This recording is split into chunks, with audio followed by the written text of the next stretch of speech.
नमस्कार दोस्तों, ट्रिकी गुरु अमित गुप्ता के YouTube चैनल में आज आपका फिर से स्वागत है। दोस्तों, आज हम आपके लिए लेकर आए हैं भारतीय संविधान के विदेशी स्रोत। भारतीय संविधान के स्रोत में आज हम देखेंगे कुछ ऐसे प्रश्नों को जो कि विगत परीक्षाओं में पूछे जा चुके हैं और आगामी परीक्षाओं के लिए प्रश्न बहुत ही उपयोगी साबित हो सकते हैं। वो चाहे परीक्षा पुलिस का हो, चाहे दरोगा का हो, चाहे एसएससी का हो या रेलवे का हो या और कोई भी ऐसी परीक्षा हो जहां पर जीएस सिलेबस का हिस्सा होता है। तो आइए देखते हैं और इसे ट्रिकी तरीके से हम कुछ इसे याद करने की कोशिश करते हैं। मल्टीपल चॉइस इसमें क्वेश्चंस हैं। तो देखिए, पहला प्रश्न यह है कि इसमें कहा जा रहा है कि भारतीय संविधान की उद्देशिका यानी कि प्रस्तावना की यहां पे बात की जा रही है। प्रस्तावना, भारतीय संविधान की उद्देशिका यानी कि प्रस्तावना यानी संविधान का पहला पन्ना। तो उद्देशिका का विचार कहां से लिया गया है? भारतीय संविधान में उद्देशिका का विचार कहां से लिया गया है?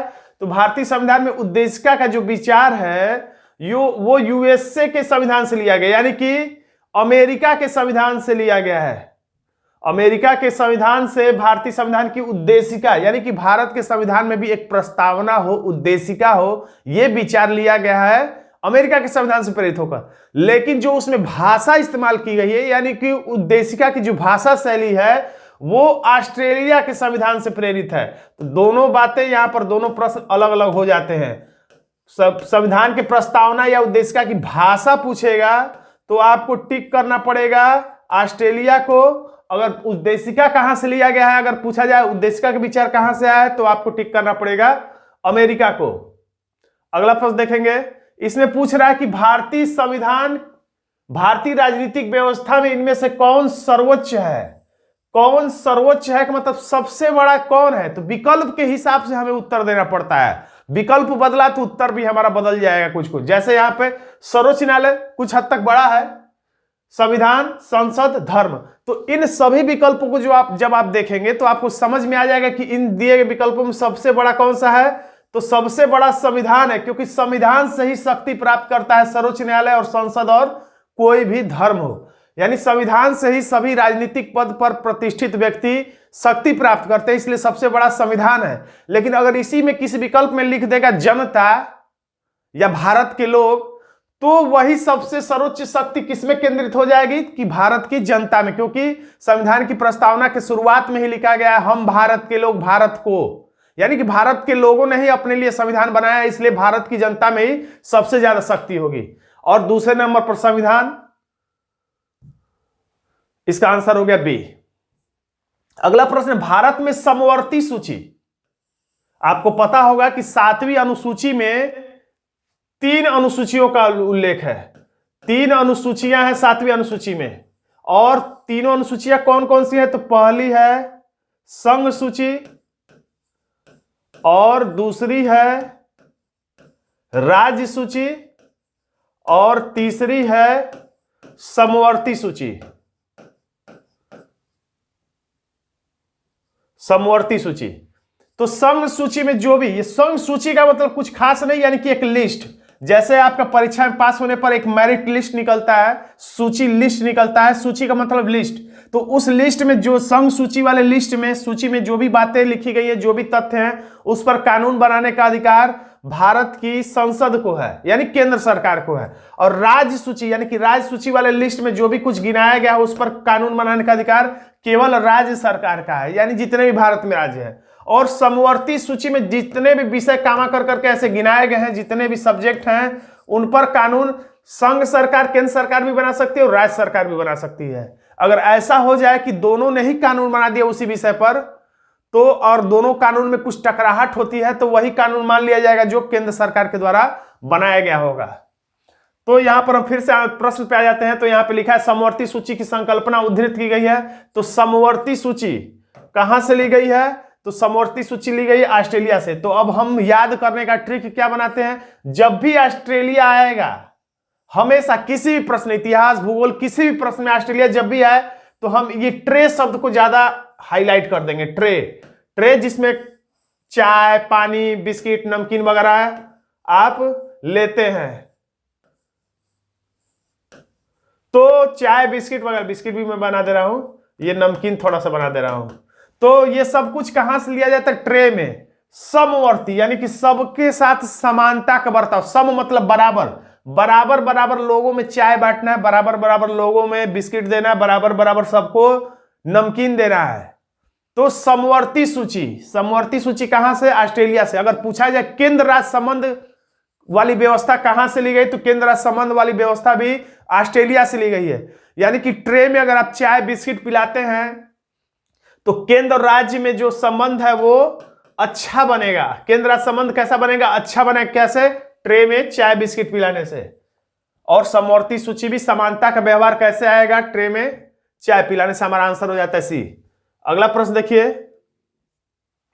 भारतीय संविधान के संविधान निर्माताओं ने 7वीं अनुसूची में वर्णित समवर्ती सूची, देखिए यहां पे लिख दिया गया है, कंफर्म हो जा रहा है कि 7वीं अनुसूची में ही जो 3 सूचियां हैं उसमें से ही एक सूची है तीसरी वाली समवर्ती सूची, जिसके बारे में मैंने अभी आपको बताया है कि अवधारणा को कहां से ग्रहण किया गया। तो फिर वही प्रश्न है, समवर्ती यानी समानता का व्यवहार लाना है, समान व्यवहार लाना है तो आपको ट्रे में चाय बिस्किट कराना है। आंसर हो गया बी। अगला प्रश्न है, भारतीय संविधान में अन्य देशों के संविधान से कुछ विशिष्टताओं को लिया गया है। सही बात है। अब ये लेकिन नहीं कह सकते कि हमारा सारा का सारा संविधान कहीं ना कहीं से चुराया गया, नहीं, ऐसा नहीं है। उनकी अच्छी बातों से हमने सीखा है और भारतीय परिप्रेक्ष्य में जो कुछ लागू हो सकता है सिर्फ उसे ही अपनाया, क्योंकि जब भारत का संविधान बन रहा था तो काफी देशों का संविधान बन चुका था, तो हमने सिर्फ उन्हीं बातों को ग्रहण किया जो हमारे भारत देश के लिए अनुकूल होंगी। तो किस देश का राज्य का नीति निदेशक तत्व, राज्य के नीति निदेशक तत्व निर्माण में योगदान है? यानी कि कुल मिला के राज्य के नीति निदेशक तत्व जो हैं वो कहां से लिए गए हैं, कहां से प्रेरित हैं, किस देश के संविधान से प्रेरित है? तो राज्य के नीति निदेशक तत्व है संविधान के हमारे भाग 4 में। और अनुच्छेद क्या है नीति निदेशक तत्वों का? तो 36, अनुच्छेद 36 से लेकर 51 तक। अनुच्छेद 35 खत्म होता है मूल अधिकार पे, और 36 से अनुच्छेद 51 तक नीति निदेशक तत्वों के बारे में बताया गया है। इसके बारे में हम लोग आगे डिटेल में जानेंगे, इसकी कहानी क्या है। फिलहाल में थोड़ा सा जान लीजिए कि राज्य के नीति निदेशक तत्व राज्यों के कर्तव्य में, जैसे मूल कर्तव्य जो कि अनुच्छेद 51 क में है, भाग 4 क में है, वो भारतीय नागरिकों का कर्तव्य है, उसी तरह से नीति निदेशक तत्व राज्यों के कर्तव्य है। इसमें बताया गया है कि राज्य का कर्तव्य होगा कि वो अपने राज्य के बच्चों को निःशुल्क शिक्षा की व्यवस्था करे, अपने राज्य के व्यक्तियों को निःशुल्क न्याय की व्यवस्था करे, स्त्री पुरुष में समान कार्य के लिए समान वेतन की व्यवस्था करे। इस तरह की बातें, या ग्राम पंचायतों का गठन, इस तरह की कई बातें बताई गई हैं। और ये राज्य के ऊपर बाध्यकारी नहीं होता कि इसको पालन कराना ही है, ये राज्य के स्वेच्छा पर, इच्छा पर निर्भर करता है कि इसमें किस नियम का पालन के लिए वो कानून बनाए या किसके लिए पालन के लिए कानून न बनाए। कुल मिला के हमें फिलहाल यहां पर ये रटना है कि नीति निदेशक तत्व कहां से लिया गया। तो इसके लिए हम लोग कोड ये सोचेंगे, असली राज्य के नीति निर्देशक, निर्देशक मतलब हम लोग समझ लेंगे कि डायरेक्टर, या फिल्म का डायरेक्टर समझ लीजिए। तो पिक्चर में हीरो की जितनी आय होगी या हीरोइन की जितनी आय होगी, उससे ज्यादा, सबसे ज्यादा आय किसकी होती है? डायरेक्टर की होती है, निर्देशक की होती है। क्या होती है? आय। ज्यादातर हम लोग 2 ही अच्छा से शुरू के कोड बनाते हैं। तो निर्देशक की सबसे ज्यादा आय होती है। आय सबसे ज्यादा किसकी होती है? तो निर्देशक की। तो नीति निदेशक तक तो जो ही आएगा, कभी कभी कंफ्यूज हो जाता है कि आयरलैंड को टिक करें कि कनाडा को टिक करें कि अमेरिका को टिक करें, तो वहां पर ये सारे ट्रिक काम आते हैं। आय किसकी होती है? डायरेक्टर की, निर्देशक की। तो नीति निदेशक तत्व तो कहां से लिया गया है? आयरलैंड से लिया गया है, या आयरिश संविधान से लिया गया, ऐसा भी कहीं लिखा रहेगा। आंसर हो गया बी। अगला प्रश्न देखिए, राज्यसभा के गठन में, आपको पता होगा राज्यसभा का गठन होता है तो उसमें प्रतिभा, अनुभव, सेवा को प्रतिनिधित्व देने की भारतीय संविधान निर्माता निम्नलिखित उदाहरण से प्रभावित हुए। यानी कि ये इशारा इस ओर कर रहा है कि राष्ट्रपति जो 12 सदस्यों को राज्यसभा में मनोनीत करता है, जो विविध कलाओं में, समाज सेवा के क्षेत्र में आगे होते हैं, तो ऐसे लोगों को जो भारतीय संविधान के द्वारा जगह दिया जा रहा है वो किस देश के संविधान से प्रेरित होकर दिया जा रहा है, ये यहां पे पूछा जा रहा है। तो राज्यसभा में गठन में प्रतिभा और अनुभव, तो प्रतिभा जिसके अंतर्गत होगी, जिस, मैं ट्रिक बता रहा हूं, ऐसा कुछ है नहीं, जिस व्यक्ति में प्रतिभा होगा, अनुभव होगा और सेवा करने का गुण होगा, तो उस व्यक्ति की आय सबसे ज्यादा हो सकती है। तो आय से ही आप टिक कर देंगे। आयरिश गणतंत्र यानी कि आयरलैंड से लिया गया ये बात। अगर आप ट्रिक से याद करेंगे तो आपको परीक्षा में बहुत मदद मिलेगा। खासतौर से आजकल की प्रतियोगी परीक्षा में माइनस मार्किंग होती जा रही है, तो माइनस मार्किंग हो तो आपका ट्रिक जो है बहुत आपकी मदद करेगा, कंफ्यूजन से आपको बचाएगा, आप समय बचाएगा रटने में भी, और बार बार भूलने की समस्या से भी आपको निजात दिलाएगा। और परीक्षा में आप 100% समझ पाएंगे कि मुझे इसे ही टिक करना है, अब इसमें कूट मिलाना है। तो मूल अधिकार कहां से लिया गया है? संयुक्त राज्य अमेरिका से। इसको आप किस तरह से याद रखेंगे कि मूल अधिकार एक मूल कर्तव्य है, वो कर्तव्य छोड़ दीजिए, यहां मूल अधिकार की बात हो रही है। अधिकारों के लिए हम लड़ते हैं एक दूसरे से। तो अधिकार सबसे अधिक विश्व में किस देश के नागरिकों के पास है? आप एक कॉमन सेंस लगाएंगे, याद करने के लिए मैं ट्रिक बता रहा हूं कि मूल अधिकार यानी सबसे अधिक अधिकार किस देश के नागरिकों के पास है? तो सबसे अधिक अधिकार अमेरिका के नागरिकों के पास है। तो इस तरीके से आपको याद हो जाएगा मूल अधिकार कहां से लिया गया? संयुक्त राज्य अमेरिका से। संसदीय शासन प्रणाली, संसदीय व्यवस्था अंग्रेजों की देन है, तो हम इसे टिक कर देंगे यूके यानी कि ब्रिटेन। यानी कि कह सकते ए में हो जाएगा दूसरा और बी में हो जाएगा पहला। आपात उपबंध जो ही आएगा तो आपातकाल कहां से लिया गया है? जर्मनी से लिया गया है।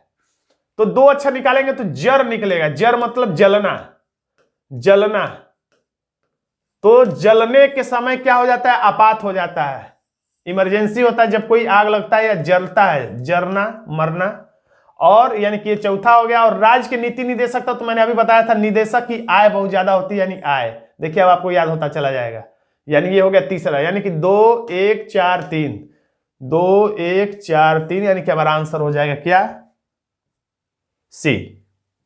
अगला प्रश्न देखेंगे, भारतीय संविधान में मौलिक कर्तव्य। यहां पे लोग कंफ्यूज हो जाते हैं, कुछ लोग, सब लोग नहीं, कि मौलिक कर्तव्य यहां पे पूछा जा रहा है, न कि मूल अधिकार। जब मूल अधिकार बोले तो भी वही प्रश्न, मौलिक पूछे तो भी प्रश्न। मूल या मौलिक एक ही शब्द है।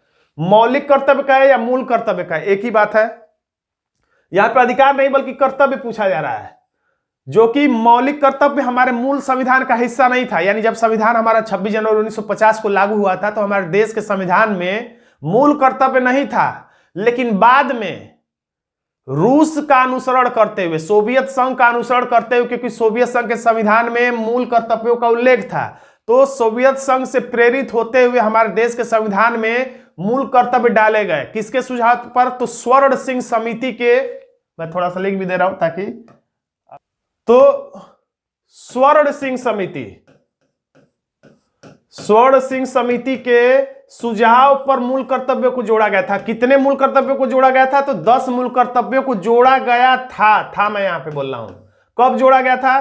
तो 42वां संविधान संशोधन, 42वां संविधान संशोधन द्वारा जोड़ा गया था। और कब जोड़ा गया था? तो 1978 में जोड़ा गया था। 78 था? नहीं था, गलत हो गया, 1976 में जोड़ा गया। 42वां संविधान संशोधन में इतने ढेर सारे संशोधन हुए थे कि 42वां संविधान संशोधन को लघु संविधान कह दिया जाता है। और यह 1976 में हुआ था और 10 मूल कर्तव्य को जोड़ा गया था। लेकिन अब वर्तमान में 11 मूल कर्तव्य हो चुके हैं और इसमें 11वां मूल कर्तव्य क्या जोड़ा गया है? तो 11वां मूल कर्तव्य यह जोड़ा गया है कि माता पिता या संरक्षक का कर्तव्य होगा कि वो अपने बच्चे को शिक्षा के लिए अवसर प्रदान करे।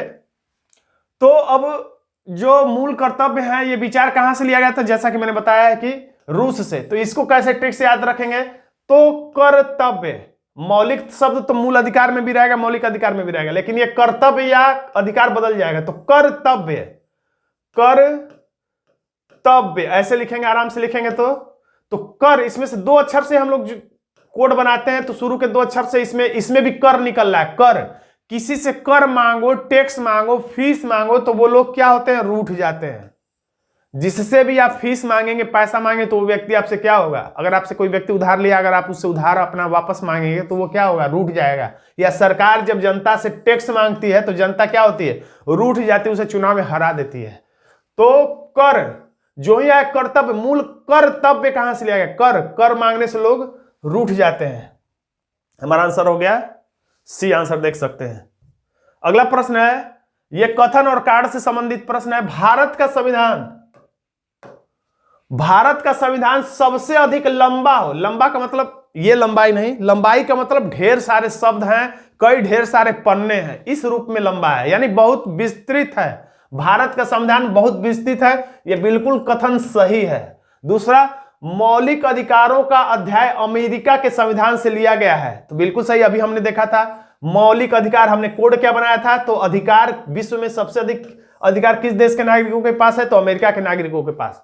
यानी कि दोनों ही बातें यहां पर सही है, यानी कि लेकिन अब ए आर की दोनों सही है, इसमें भी लिखा है यार दोनों सही है, इसमें भी लिखा है, लेकिन इसमें लिखा है कि आर ए की सही व्याख्या करता है, इसमें लिखा है आर ए की सही व्याख्या नहीं करता है। अब आपको यह बताना है कि आर ए की सही व्याख्या करता है कि नहीं, यानी कि इसी के आधार पर यह बात कहा गया है। तो भारत का संविधान बहुत अधिक लंबा या विस्तृत होने का यह कारण नहीं है कि इसमें अमेरिका के मूल अधिकार को थोड़ा सा भाग डाल दिया गया इसलिए बड़ा हो गया, यह कारण नहीं है, बल्कि भारत का संविधान इसलिए बड़ा हो गया क्योंकि भारत में कई राज्य हैं और सभी राज्यों का संविधान सिर्फ एक ही है। ऐसा नहीं कि उत्तर प्रदेश, बिहार, झारखंड, तमिलनाडु सबका अलग अलग संविधान है, संविधान सिर्फ एक ही है, वो है भारत का संविधान। यानी सभी राज्यों का एक ही संविधान होने के चलते भारत का संविधान बड़ा है। और जब संविधान बन रहा था तो भारत में बहुत ही ज्यादा अशिक्षा थी, तो ऐसा ना हो कि कहीं कुछ बात छूट जाए और उसको लेकर विवाद हो जाए, ये भी एक कारण था। या ये भी कह सकते हैं भारत में विभिन्न प्रकार की जातियां, धर्म, संप्रदाय के लोग रहते हैं और उन सभी की बातों को समाहित करने के लिए यह संविधान धीरे धीरे बड़ा हो गया। और ऐसा ना हो कि कहीं कोई बात छूट जाए, क्योंकि भारत में छोटी छोटी बातों पर लोग पूछ लेते हैं कि कहां लिखा है ये बात, यानी लिखा होना भारत के लोगों के लिए जरूरी था। तो यानी कि ए और आर दोनों सही, लेकिन ए की सही व्याख्या आर नहीं है, यानी कि हमारा आंसर हो जाता है बी। अगला प्रश्न है, भारतीय संविधान में सन्निहित मूल अधिकार क्या उदाहरण किस देश से लिया गया, तो आप समझ गए अधिकार सबसे अधिक विश्व में किस देश के नागरिकों के पास है, तो सी। प्रश्न बार बार आ गया तो कोई बात नहीं, दोबारा तिबारा आ जाने से आपको और अच्छी तरीके से याद हो जाएगा। जैसे अब अमेरिका वाला और मूल अधिकारी वाली बात आप नहीं भूलेंगे। लिखित संविधान प्रारंभ किस देश से हुआ, यानी लिखित संविधान, व्यवस्थित रूप से लिखित संविधान किस देश में सबसे पहले आया, तो अमेरिका के संविधान में सबसे पहले लिखित संविधान आया। और सबसे पहले अमेरिका में आया, लेकिन इसका मतलब यानी कि सबसे विशाल संविधान, सबसे विशाल संविधान तो भारत का संविधान है। अमेरिका का संविधान पहला लिखित संविधान है, लेकिन इसमें अनुच्छेद या धाराएं सिर्फ 7 ही है, यानी सिर्फ 7 अनुच्छेद हैं, जबकि भारत के संविधान में 395 प्लस अनुच्छेद है। प्लस इसलिए क्योंकि जो क ख ग जुड़ता जाता है संविधान संशोधन के द्वारा, वो भी अगर जोड़ लिया जाए तो ज्यादा है, लेकिन मूल रूप से 395 ही अनुच्छेद है। मूल रूप से 22 भाग हैं और अनुसूचियां कितनी हैं, तो 12 अनुसूचियां हैं मूल रूप से। यानी इससे सोचिए कि कितना कम अनुच्छेद है, कितने होशियार यहाँ के लोग हैं कि कम ही में अपना काम चला लेते हैं। और भी कई कारण है कम होने का। अब फिर से कूट मिला लीजिए ताकि फिर से अच्छे तरीके से आपको बातें याद आ जाएं और कंफर्म हो जाए। आप देखिए, मौलिक पे जोर नहीं देना, इधर क्या है, अधिकार लिखा है कि कर्तव्य लिखा है, इधर ध्यान देना है। तो अधिकार है, अधिकार विश्व में सबसे अधिक किस देशों के पास, अमेरिका के पास, यानी कि ये चौथा वाला होगा।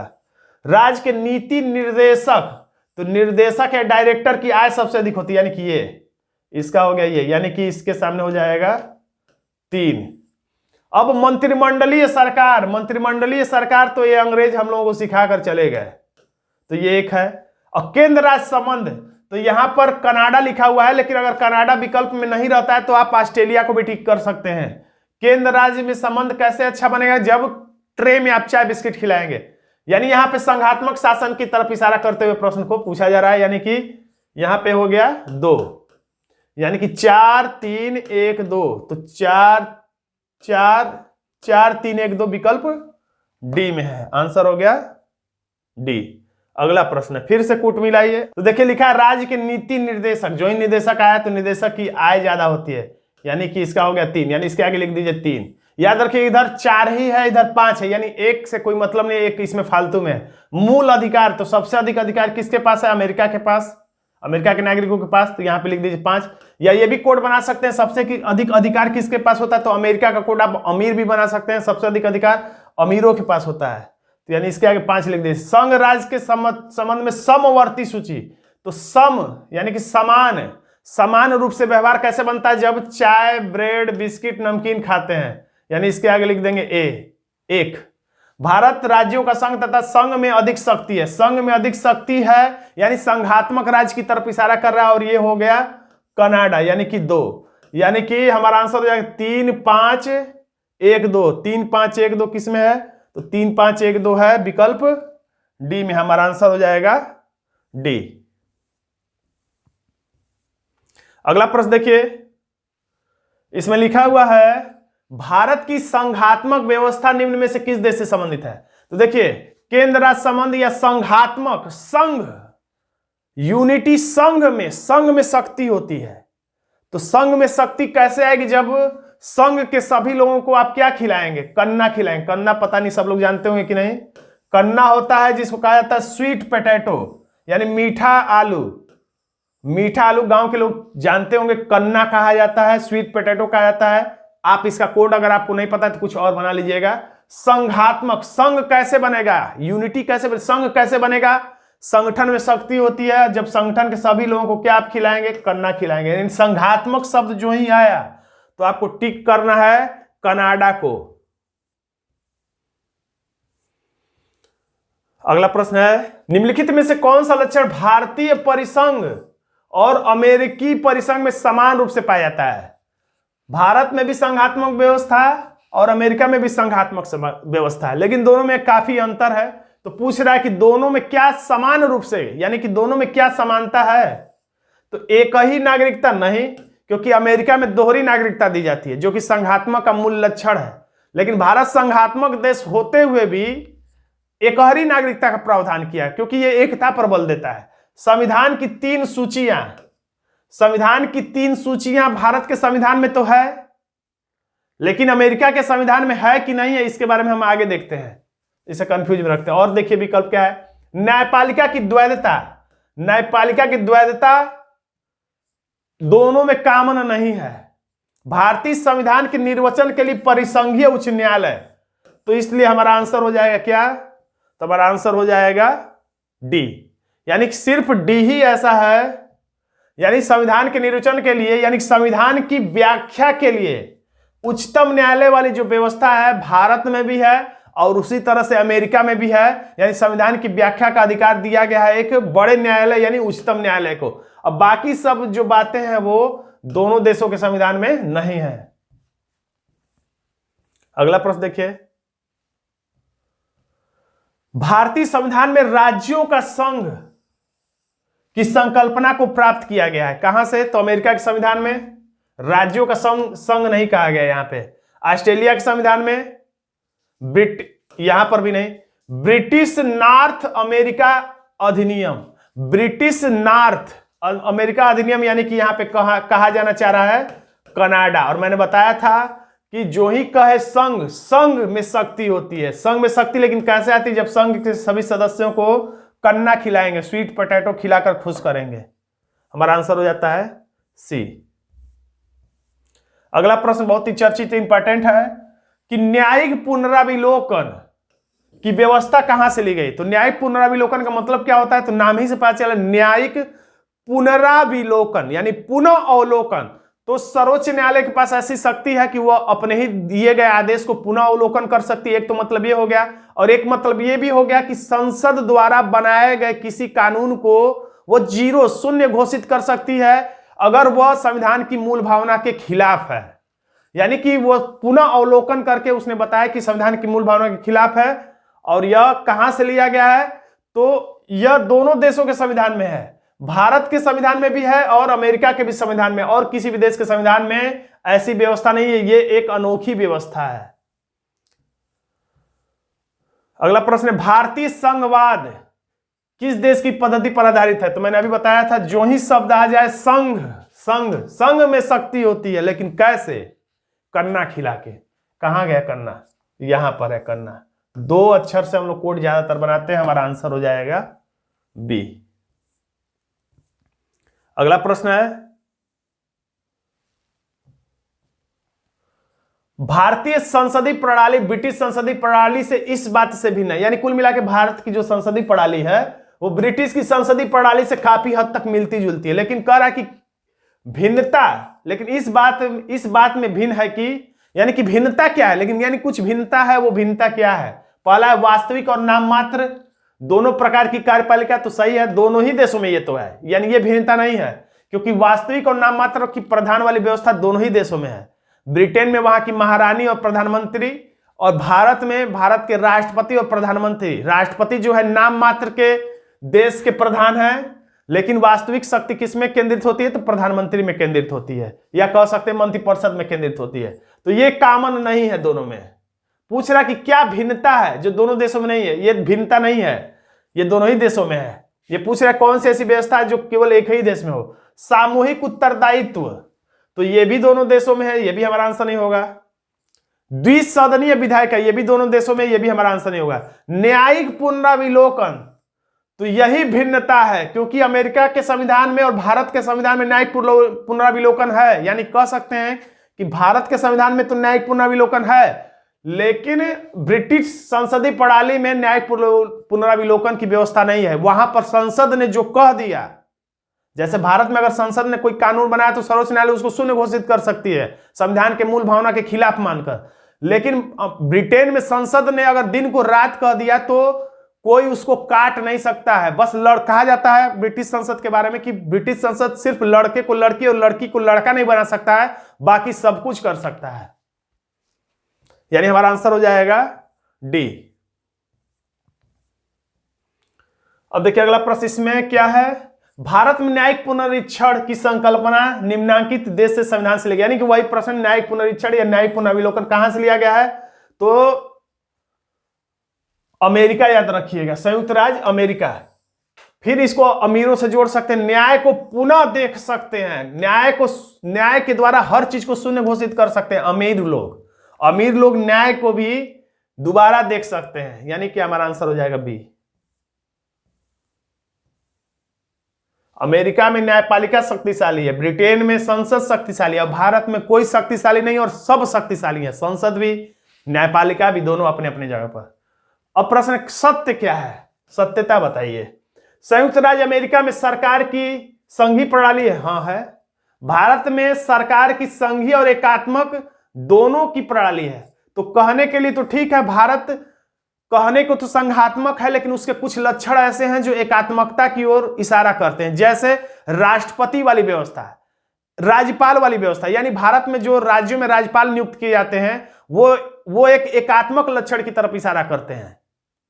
और इसी तरह से कहा जाए राष्ट्रीय आपात के समय जो शक्तियां केंद्र में बहुत ज्यादा शक्तिशाली केंद्र हो जाता है, ये व्यवस्था भी जो है 352 अनुच्छेद है, ये सारी व्यवस्था एकात्मकता की ओर ले जाती है। या कह सकते हैं कि दोहरी नागरिकता न होकर एकहरी नागरिकता होना भी एकात्मकता का लक्षण है। लेकिन इसके बावजूद भी खुले तौर पे भारत को एक संघीय देश घोषित किया गया है, यानी भारत एक संघात्मक देश है, भले ही उसके कुछ लक्षण एकात्मकता की तरफ इशारा करते हैं, इसके बावजूद भी ये नहीं कहा जा सकता है कि भारत एक एकात्मक देश है। इसलिए दूसरा वाला भी गलत हो जाए, क्योंकि इसमें कह रहा है कि भारत सरकार की संघीय और एकात्मक दोनों प्रकार की प्रणाली, तो दोनों प्रकार की खुलेआम प्रणाली नहीं है। फ्रांस में सरकार की संघीय प्रणाली है, तो फ्रांस से इससे नहीं मतलब है। पाकिस्तान में प्रधानमंत्री नियुक्ति वहां की जनता, इससे मतलब नहीं है, यानी हमारा आंसर पहला ही सही था और पहला ही सही है।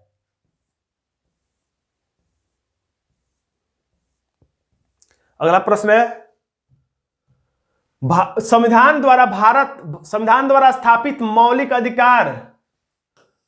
अधिकारों और अल्पसंख्यकों हेतु सलाहकार समिति। तो यहां पर मैं समिति के बारे में बता दूं, संविधान का निर्माण करते समय संविधान सभा ने कई छोटी छोटी समितियां बनाई थी, कोई अध्यक्ष था और उसमें कुछ सदस्य हुआ करते थे। अलग अलग बातों पर स्पेशल राय देने के लिए समितियां बनाई जाती थी।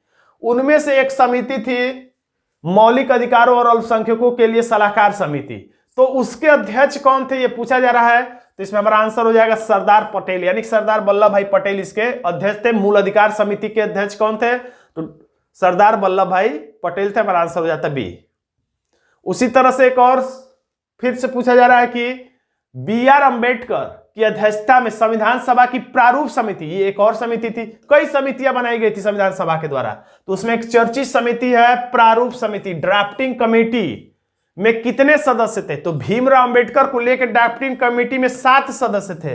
लेकिन इस प्रश्न में पूछा जा रहा है कि समिति में अन्य सदस्य कितने थे, यानी कि भीमराव अम्बेडकर को छोड़कर यहां पर पूछा जा रहा है। तो भीमराव अम्बेडकर को जब छोड़कर पूछा जा रहा है तो केवल 6 थे, यानी 6 सदस्य, और इनको भी अगर जोड़ लिया जाएगा तो टोटल 7 हो जाएंगे। संविधान सभा की प्रांतीय संविधान समिति का अध्यक्ष कौन था? तो प्रांतीय संविधान समिति, प्रांत शब्द पर हाईलाइट करिए, जोर डालिए, याद करने का। तो प्रांतीय समिति के अध्यक्ष थे सरदार वल्लभ भाई पटेल। याद रखने का ट्रिक ये है कि सोचिएगा कि भारत में कई रियासतों प्रांतों को मिलाने का, एकीकरण का श्रेय इन्हीं को दिया जाता है, सरदार वल्लभ भाई पटेल को ही, क्योंकि ये प्रांतीय संविधान समिति के अध्यक्ष थे। तो हमारा आंसर हो जाता है डी। अगला प्रश्न है, इसमें पूछ रहा है कि कौन संविधान की प्रारूप समिति के सदस्य नहीं थे। तो अध्यक्ष तो आप जानते हैं ये 7 सदस्य था और इसके अध्यक्ष डॉक्टर भीमराव अम्बेडकर थे। तो इसमें लेकिन और जो 6 सदस्य थे उनमें इनमें पूछ रहा है कि इन 6 सदस्यों में कौन सदस्य थे। तो इतना मोटा मोटी याद रखिएगा कि कोई बड़ा नाम वाला नहीं था। डॉक्टर भीमराव अम्बेडकर को छोड़ के कोई बड़ा नामचीन व्यक्ति इसमें नहीं था, यानी जवाहरलाल नेहरू नहीं थे, सरदार वल्लभ भाई पटेल नहीं थे। तो 1 और 3 हमारा आंसर सही हो जाता है। आप चाहें तो 6 सदस्यों का नाम याद कर सकते हैं। आंसर देख लीजिएगा 1, 3। अगला प्रश्न है, निम्नलिखित में से संविधान सभा की संघ संविधान समिति याद रखिएगा, प्रांत वाला पूछा था तो सरदार वल्लभ भाई पटेल, प्रांतों के एकीकरण वाले, और संघ पूछेगा तो संघ के प्रधानमंत्री कौन थे? जवाहरलाल नेहरू हमारा आंसर हो जाएगा।